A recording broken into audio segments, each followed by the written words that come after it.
देवी भामती प्रसिद्ध पंडित शिरोमणि अचवास्पति मिश्रा की साध्वी धर्म पत्नी थी। मिश्रा जी वेदांत दर्शन का धुरंधर विद्वान और एक तपस्वी ब्राह्मण थे। वेद व्यास ने वर्षों दिन तक तपस्या करके वेदांत दर्शन गणित की रचना की थी। विवाह से पूर्व ही मिश्रा जी इसके पठन पाठन और मनन में लाग गए थे। विवाह के समय उन्होंने अपने दाहिने हाथों से अपनी पत्नी का पानी ग्रहण किया था, किंतु उस समय भी उनके बाएं हाथों में यही वेदांत का पेन था।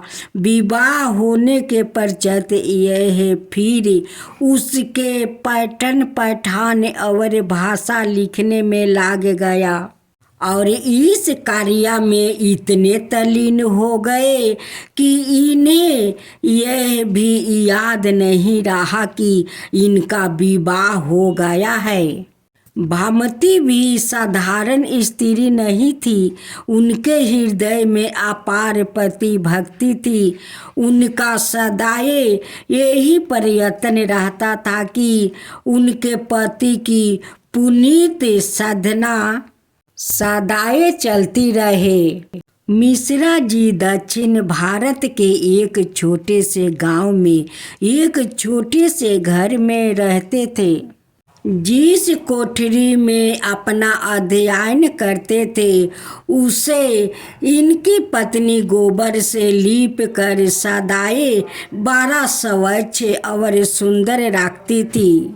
वो उसमें दीपक के लिए अंडी का तेल और बत्ती का प्रबंध करती और उनकी मिट्टी का दोआत, कलम, पेन, पुस्तक सब प्रेम से सजा कर रखा करती थी। दीपक में तेल कम होने पर उसने तेल डाल देती थी और उसका गुल झाड़ देती थी।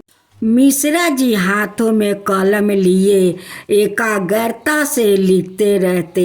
बीच बीच में पास बड़ी पोथियों का पेन उलट पलट कर पढ़ते थे।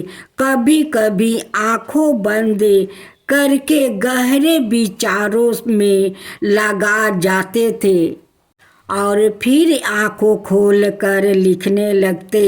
रात को पढ़ते पढ़ते जब या सो जाते तब वो पोथियों बांध कर रख देती। इनके सिरहाने एक तकिया लगा देती और इनके चरण दबाते दबाते वो ही इनका चरणों में सो जाती।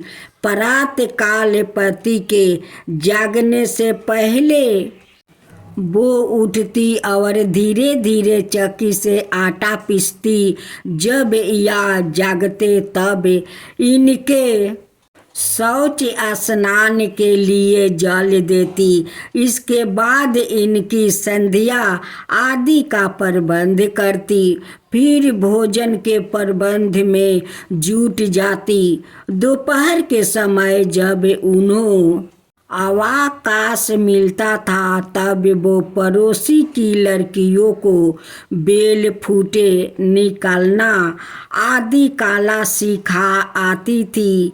वो लड़कियों इन्हें बदले में अपने घरों से चावल, दाल, गेहूं, आटा जरूरी वस्तुओं लाकर देती थी। उसी से उनका निवारह होता था। इस प्रकार वो दिन रात चुपचाप अपने पति की सेवा में लगी रहती थी। ऐसे करते करते लगभग 50 बरस व्यतीत हो गया और शरीर पर वृद्धावस्था का लक्षण प्रकट होने लगे। एक दिन दीप का तेल बहुत कम हो जाने से बत्ती पर गुल आ गया और प्रकाश बहुत मंद हो गया। उसमें जब वो तेल डालकर उसे संभाल रही थी, दीपक बुझ गया। मिश्रा जी का ध्यान रुक कर अब उनकी ओर गया। वो शीघ्र दीपक जलाकर चलने लगी या आश्चर्य से पूछने लगे, देवी आप कौन है जो मेरी इतनी सेवा कर रही है? उन्होंने नम्रता से उत्तर दिया, आप अपना काम कीजिए। दीपक बुझने से जो आपका काम में विघ्न हुआ उसके लिए क्षमा कीजिए। तब मिश्रा जी आतुरता से बोले, नहीं आप परिचय दीजिए। जब तक आप परिचय नहीं देगी मैं पात्रा हाथ में नहीं लूँगा। तब उन्हें कहना पड़ा, स्वामी मैं आपकी विवाहिता पत्नी हूँ। तब इन्हें ध्यान आया कि लगभग 50 वर्ष पहले उनका विवाह अवश्य हुआ था।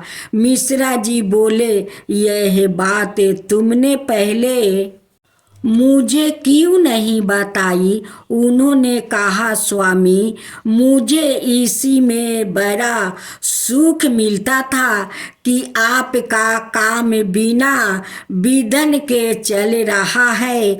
आप अपने काम में लगे रहते थे, मैं अपनी काम में लगी रहती थी। यह मेरा बड़ा सौभाग्य है कि मैं संसार का प्रपंच में नहीं फंसी और आपका सारा जीवन भी शास्त्रों का लिखने पढ़ने में बीता।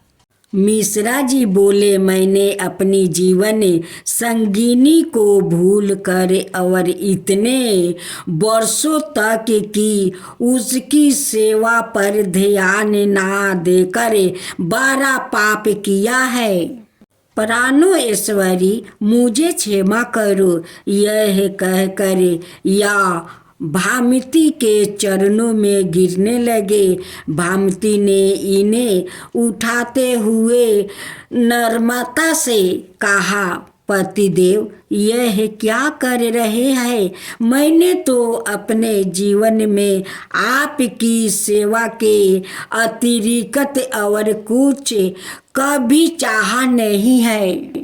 आपने मुझे अपनी सेवा का जो सुख अवसर दिया है, यही आपका मेरे ऊपर सबसे बड़ा उपकार है।